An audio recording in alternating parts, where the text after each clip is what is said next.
Good day everyone and welcome to Exile News, the weekly show that brings you all the important news and information on Path of Exile. Starting the week with some launch highlights from the Forbidden Sanctum. Of course, there's your usual cosplays and, well, there's also some normal highlights. I mean, these are pretty fun and cool to see and very short as well, so I mean, you might as well give it a look. And, well, GGG also posted what's been discovered so far, and of course there's the new very high tier unique items that we already know about, and there's more that have been discovered by the players. All these are high tier uniques as well, and there's another high tier unique here and another unique, which this time is, I don't think this one is high tier. This one's been made by Willy Wonka, which if you have been playing the game for a very long time might remember him as a streamer. He's been, well, I mean, quite busy, I guess, and he hasn't streamed for years and years, and, well, he finally decided to make his item. I used to play, apparently, elemental hit totems, and this is definitely what you want for that.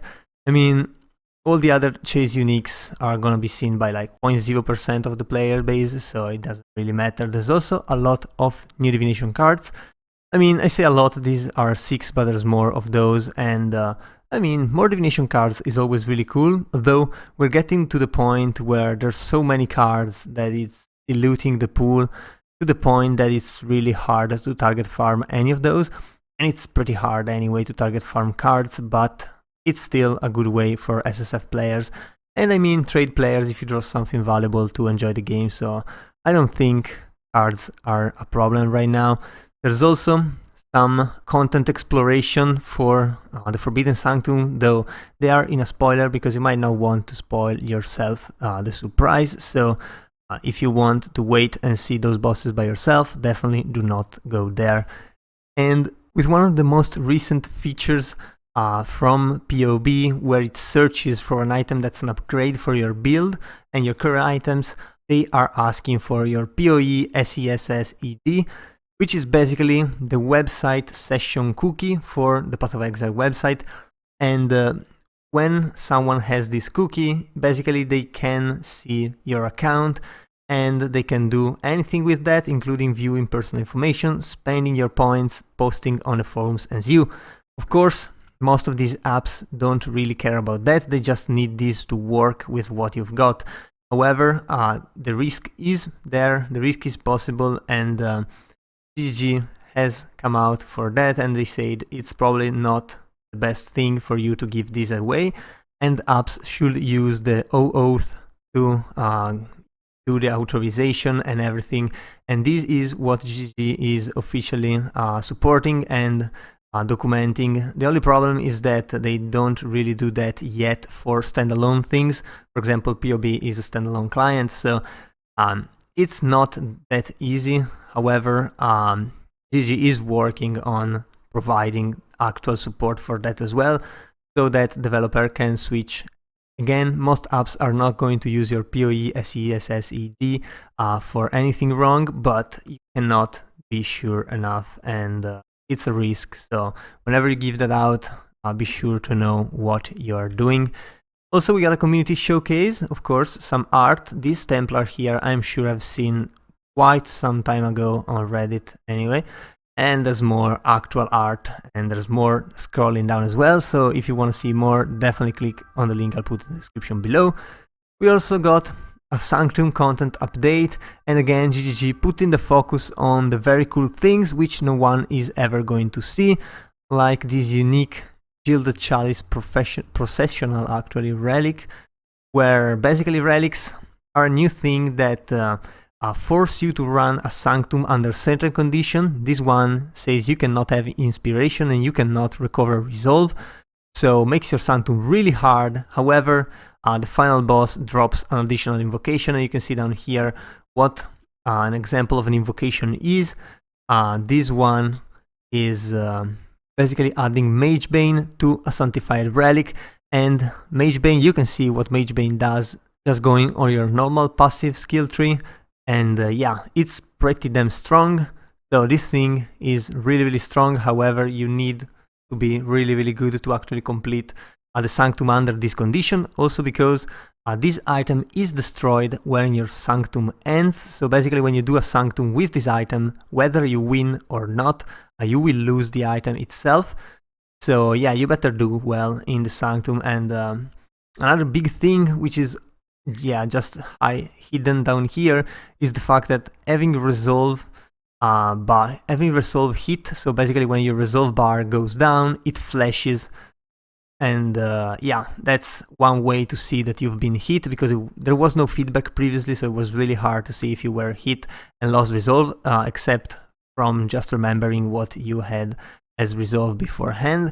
And also there's new notifications for which specific afflictions have been removed by the Accursed Pact or Radiant Fountains. So I mean, these things are the good ones, are the huge thing for the most of the player base. So I wish GGG actually put some emphasis on those as well. Maybe don't want the player base to get used to quality of lives too often. But anyway, if you happen to see these new Hunter back microtransactions, you might feel like it's familiar. It's because it is the result of the design competition, not even a competition, but the design event that took place earlier this year on the forums, basically, where GGG asked the community step by step what type of microtransactions they wanted, and the community kind of went into something like this until GGG ended up with this. And I mean, looks good when zoomed in, looks okayish when you're zoomed out. I think could have been much better. I'm really curious to see if GGG is going to sell many of those. They should definitely put out the numbers, maybe not exact numbers, of course, but the results of how well the community did in terms of designing a microtransaction. And yeah, that will be interesting. I'm pretty sure they will do that internally and never share it with the community.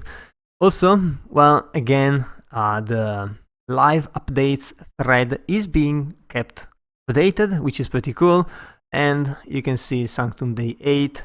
You can see they added more of these very rare, very strong, unique relics. Of course, they are unmodifiable.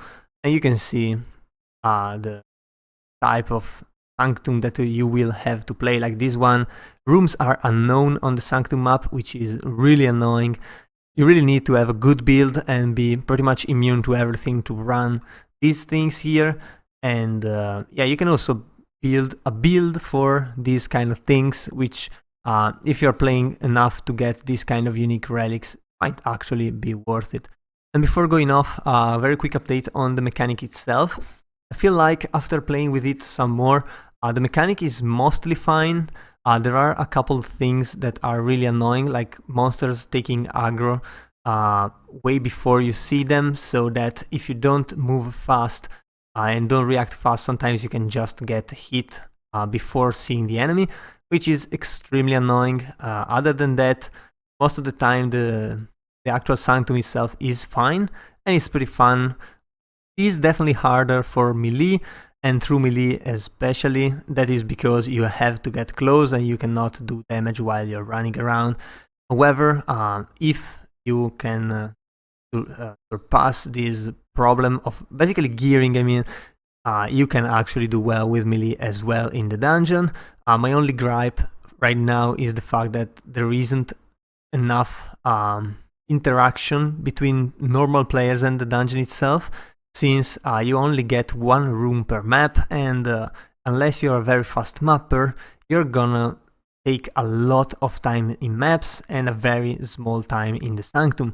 Of course, you can collect all the rooms and then play like a floor later on, but I mean, doing a floor or even doing a room takes a lot less time than it takes doing maps for the average player, and you have to consider that not everyone just maps as fast as possible. A lot of people just take some time, kill stuff, maybe ID a couple rares, maybe take time to do one mechanic or the other, and then they do one room and they don't even remember what they were doing in past rooms, what the boons were, what everything was. I mean, I think there should be a little bit more access to the actual game. It's not like a couple bit more rewards are going to kill anyone, except that everything seems to be balanced around the top percentage of players, meaning if you're slow, you're fucked, and that's honestly how the whole game works anyway. So yeah, I guess that was all for this week, and if you enjoyed the video, leave a like and a comment down below. Also, if you want to remain updated every week, be sure to subscribe to my channel. That was all, I've been host Giorgio, and I'll see you guys the next time.